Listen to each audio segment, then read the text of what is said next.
Saúde os irmãos com a paz do Senhor, amém? Vamos orar para a gente iniciar a nossa aula de hoje.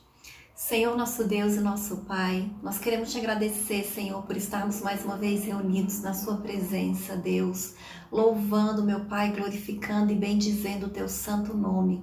Neste momento, Senhor, eu quero te apresentar a vida de cada pessoa que está assistindo essa aula e pedimos, Deus, que o teu Espírito Santo esteja conosco, nos ensinando, nos conduzindo, nos fortalecendo, abençoando as nossas vidas, que o Senhor venha aumentar a nossa fé, que o Senhor venha abrir a nossa mente, o nosso entendimento, repreendendo em nome de Jesus tudo aquilo que não vem de Ti, tudo aquilo que vem para desviar a nossa atenção, para nos afastar do Senhor, para nos desanimar, meu Pai, que o Senhor repreenda em nome de Jesus, repreenda toda enfermidade, todo laço, toda seta, tudo aquilo que não vem de Ti, em nome de Jesus, Senhor, é isso que nós te pedimos e te agradecemos em nome de Jesus, amém? O título da aula de hoje é O Bom Pastor Está Comigo. Nós vamos fazer a leitura do Salmo 23, porque a aula de hoje vai ser um estudo sobre esse salmo e diz assim: O Senhor é o meu pastor e nada me faltará. Deitar-me faz em verdes pastos, guia-me mansamente a águas tranquilas. Refrigera a minha alma, guia-me pelas veredas da justiça por amor do seu nome. Ainda que eu andasse pelo vale da sombra da morte, não temeria mal algum, porque tu estás comigo, a tua vara e o teu cajado me consolam. Preparas uma mesa perante mim, na presença dos meus inimigos. Unges a minha cabeça com óleo, o meu cálice transborda. Certamente que a bondade e a misericórdia me seguirão todos os dias da minha vida e habitarei na casa do Senhor por longos dias. Amém? Então, sem dúvida alguma, esse salmo é um salmo dos mais conhecidos e recitados de toda a Bíblia. Eu tenho certeza absoluta que a maioria dos irmãos conhece vários versículos, de cor desse salmo, se não souber o salmo inteiro. Pelo menos o salmo 1 todo mundo sabe, O Senhor é meu pastor e nada me faltará. E ele é um salmo muito conhecido, é um salmo de Davi e ele é considerado um salmo messiânico. O que são os salmos messiânicos? São salmos que apontam para Cristo, que falam de Jesus Cristo. E por que ele é considerado um salmo messiânico? Porque várias passagens do Novo Testamento falam de Jesus como o pastor, como o bom pastor, como o pastor que dá a vida pelas suas ovelhas, como o pastor que cuida. Então, o salmista Davi, quando ele escreveu esse salmo, obviamente ele não sabia, mas ele estava falando sobre Jesus, Ele estava apontando para Jesus. E nesse salmo, além de aparecer a figura do pastor, também aparece a figura de um anfitrião, aquele que prepara uma mesa, que prepara um banquete para você na presença dos seus inimigos. E tanto o pastor quanto o anfitrião, estão falando de Jesus, estão falando do Senhor como o nosso pastor, como aquele que nos exalta, diante dos nossos inimigos, que nos abençoa e que a bondade de Deus vai estar conosco todos os dias. Então esse é um salmo de confiança, é um salmo que fala de coisas boas, que fala de bênçãos de Deus. A gente sabe que tem muitos salmos, que falam de dificuldades, quando o salmista está numa dificuldade, num problema, numa tribulação, numa perseguição, mas aqui não é assim. É um salmo que fala de confiança, que fala de bênção, que fala do poder de Deus. Amém? E o primeiro tópico da lição fala assim: panorama do Salmo 23, confiança em Deus. Então, como eu disse, o Salmo 23, ele é um salmo de confiança.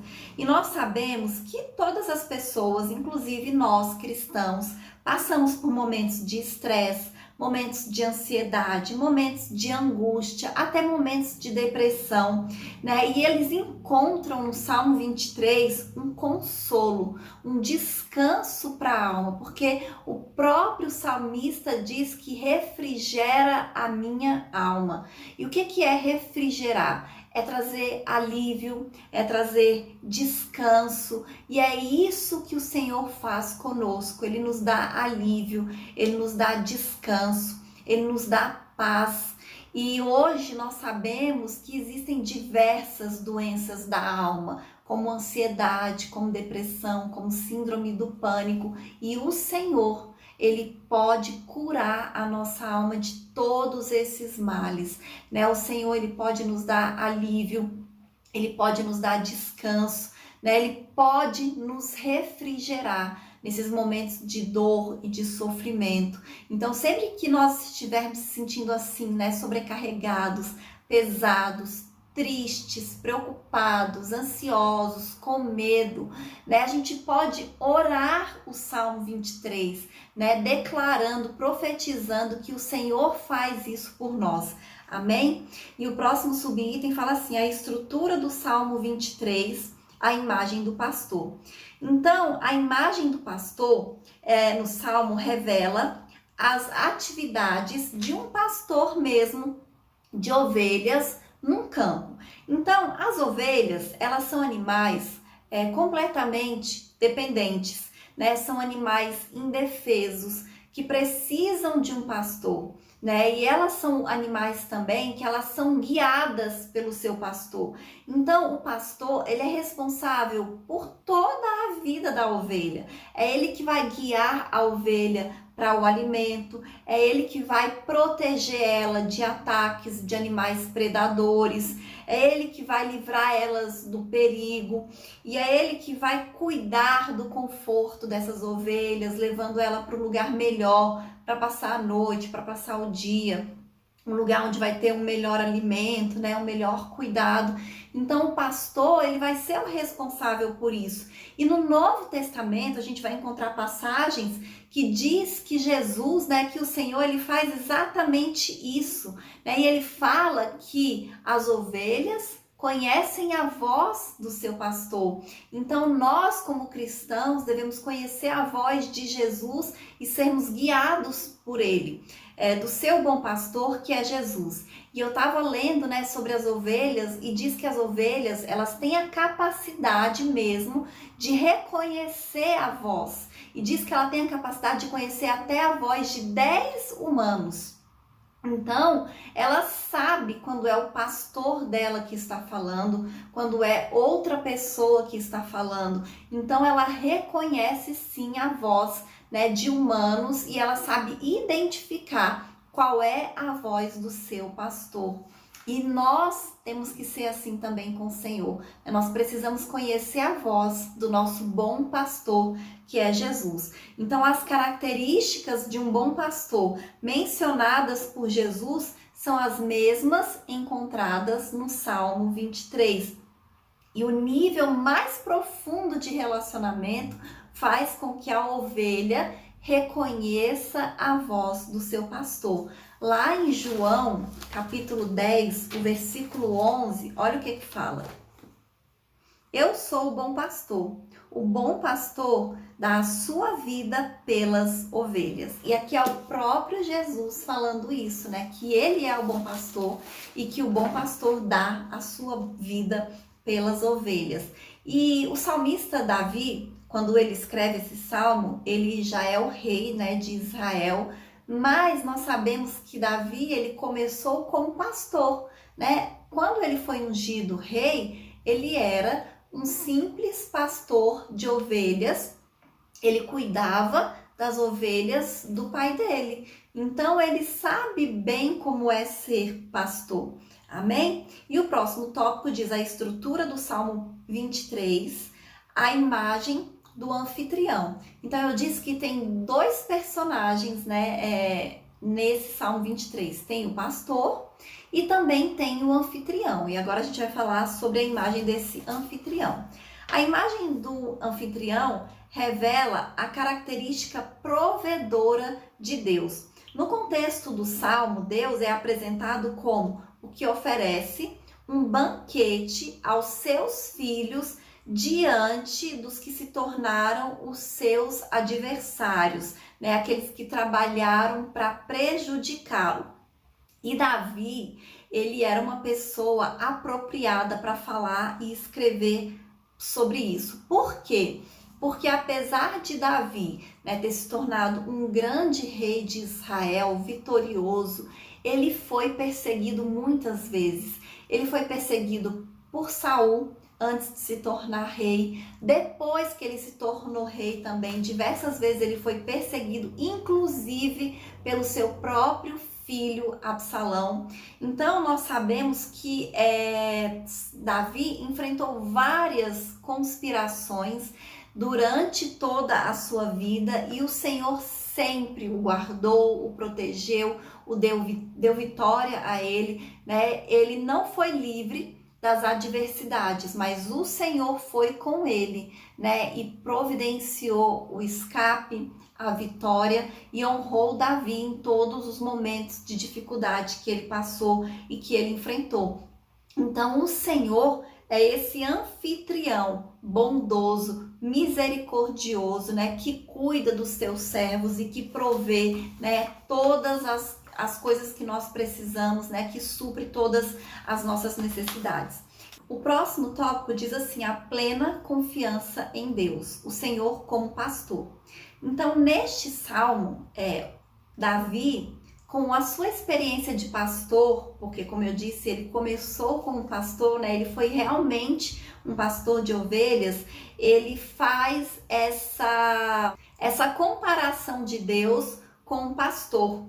E ele diz que o Senhor é o seu pastor e isso é o suficiente. Deus é o supremo pastor do seu povo, né? E isso basta para as nossas vidas. O Senhor, ele supre, o Senhor, ele guarda, o Senhor, ele sara as nossas feridas, porque o pastor de ovelhas, ele também cuida das suas ovelhas e sara as feridas delas quando elas estão machucadas, né? É ele que protege. Então é o Senhor que faz isso conosco, que faz isso nas nossas vidas. Então, se nós temos Deus como nosso pastor, nós temos tudo, nada nos falta, nós temos o suficiente, nós temos o necessário, né? Então, a quem nós temos buscado como auxílio, né? Quem tem sido o nosso pastor? A quem nós recorremos, né, na nossa vida, no nosso dia a dia, nos nossos momentos de dificuldades, de tribulações? O Senhor, ele é o nosso pastor. O Senhor, ele é suficiente, ele é o que basta para as nossas vidas. A gente não precisa de nada além do Senhor. Porque o Senhor, ele vai nos guiar em todos os caminhos, ele vai nos mostrar o que nós devemos fazer, né? Qual caminho nós devemos seguir, o que nós precisamos. Então, nós precisamos colocar as nossas vidas nas mãos desse pastor e deixar ele cuidar, amém? E o segundo tópico fala sobre o Senhor que trata a alma. Então, o versículo 2 e o versículo 3 que diz: deitar-me faz em verdes pastos, guia-me mansamente a águas tranquilas, refrigera minha alma, guia-me pelas veredas da justiça, por amor do seu nome. Então, quando o salmista fala isso, a gente tem um sentimento, né? Tem uma ideia de quietude da alma, sabe? De tranquilidade, de paz, né? Então, é assim que o Senhor faz conosco. Ele trata a nossa alma, ele nos dá descanso, né? Ele nos orienta a andar em retidão, a andar em paz e a andar em justiça. E esse tratamento interior, né, que diz aqui neste salmo, é tão necessário que o apóstolo Paulo fala disso também nas suas cartas. E quando nós trazemos para os nossos dias atuais, a gente sabe também que isso é atual e que é necessário, né? Que o Senhor precisa renovar o nosso interior, né? Que o Senhor precisa colocar essa paz, essa tranquilidade, esse refrigério. Nós precisamos desse descanso que só vem de Deus, amém? Então, quando nós nos relacionamos com Deus, a gente tem a nossa vida interior renovada e a gente tem a paz que a gente precisa em todas as áreas das nossas vidas. E quem já experimentou esse refrigério que vem do Senhor em momentos de dificuldade, sabe o quanto é bom. Amém? E o próximo tópico diz assim: o Senhor está conosco. Então, ser tratado pelo Senhor, ser tomado pela sua mão e descansar nele, não quer dizer que nós não vamos passar por situações de dificuldade e de perigo. Eu mesmo falei, que o próprio Davi passou por diversos momentos de dificuldade, de tribulação. A Bíblia até fala que a gente vai ter aflições. Então, nós vamos ter sim momentos dolorosos, momentos difíceis, mas o salmista, ele nos dá essa visão, ele nos ensina que sim, a gente vai passar por esses momentos, mas o Senhor vai estar conosco. O pastor, o nosso Deus, ele não vai deixar faltar nada. Ele vai suprir as nossas necessidades. Ele vai estar conosco, inclusive colocando paz, descanso e refrigério no nosso interior, na nossa alma, na nossa vida, que nós tanto precisamos.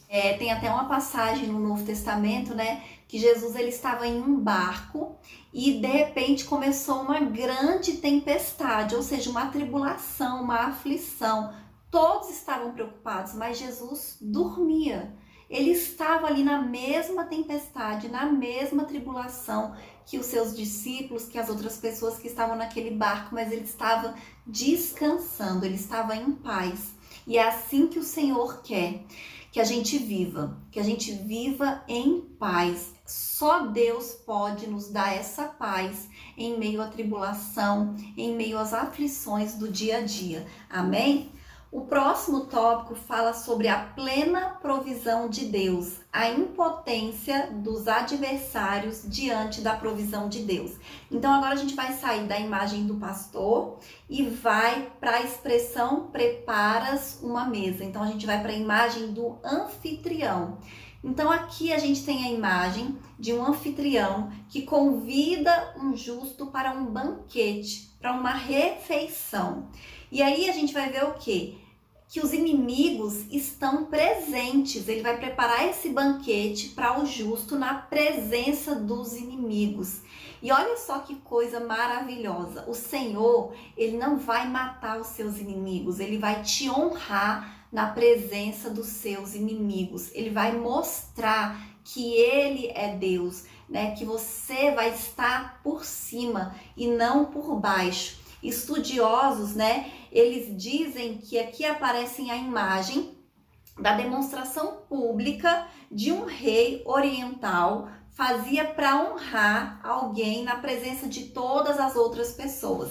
E quando a gente fala disso, a gente lembra de Mardoqueu, que foi honrado na presença do seu adversário, que era Amã.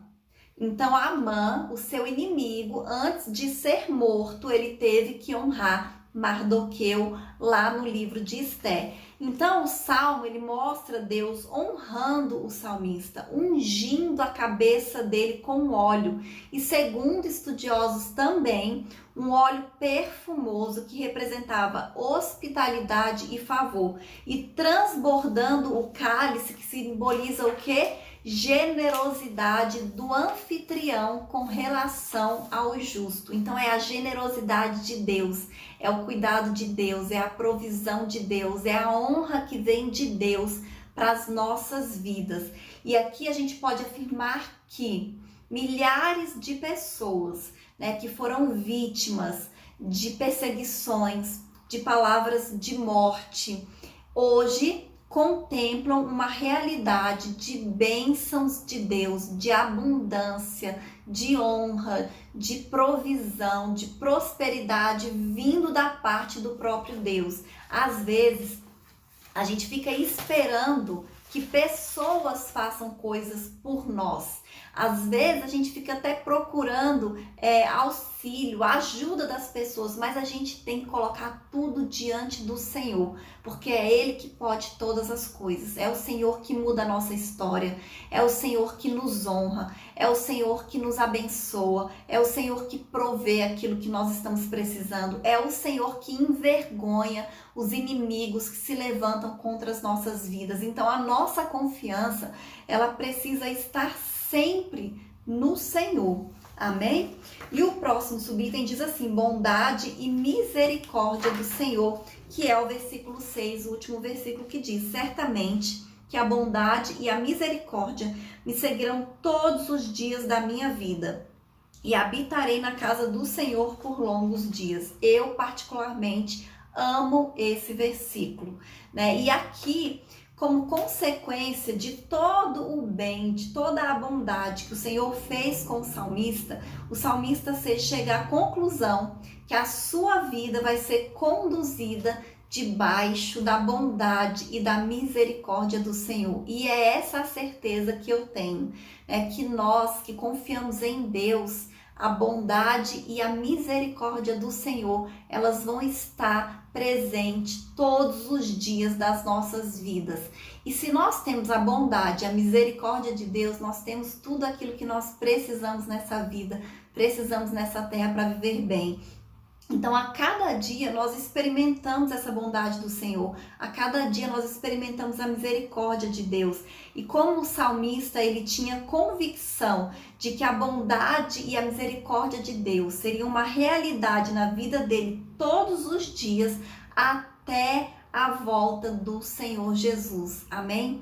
Então, essa é a certeza que nós precisamos ter, que a bondade e a misericórdia do Senhor, elas vão nos acompanhar todos os dias das nossas vidas.